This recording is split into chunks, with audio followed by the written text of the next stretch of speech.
মাননীয় স্পিকার, কাদম্বরী মরিয়া প্রমাণ করিল যে কাদম্বরী মরে নাই।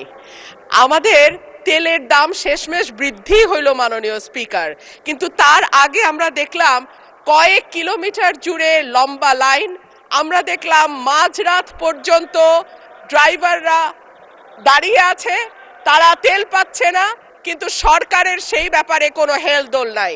আশ্চর্য হয়ে লক্ষ্য করলাম মাননীয় স্পিকার, মন্ত্রীরা যখন সংসদে বক্তব্য দেন তখন তারা অবলীলায় বলেন বাংলাদেশে জ্বালানির কোনো ঘাটতি নাই, কিন্তু মাননীয় স্পিকার যখন তেল নিতে যায় তখন দেখা যায় ৩ কিলোমিটার লম্বা লাইন।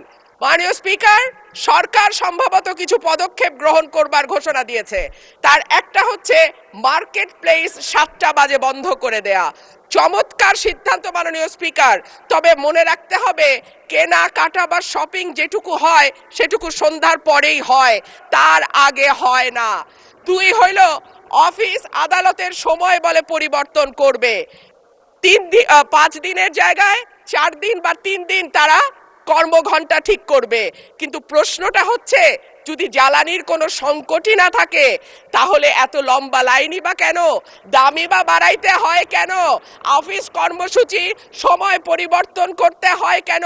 এই প্রশ্নগুলা তো ওঠে মাননীয় স্পিকার। মাননীয় স্পিকার, আপনার মাধ্যমে এই সংসদের কাছে আমি জানতে চাই, জ্বালানি মন্ত্রীরা যখন গণমাধ্যমে কথা বলেন তখন মনে হয় বাংলাদেশে আল্লাহর রহমতে কোনো সংকট নাই।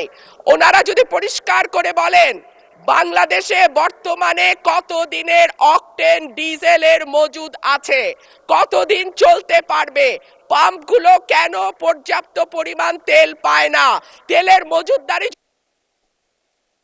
ধন্যবাদ মাননীয় সদস্য।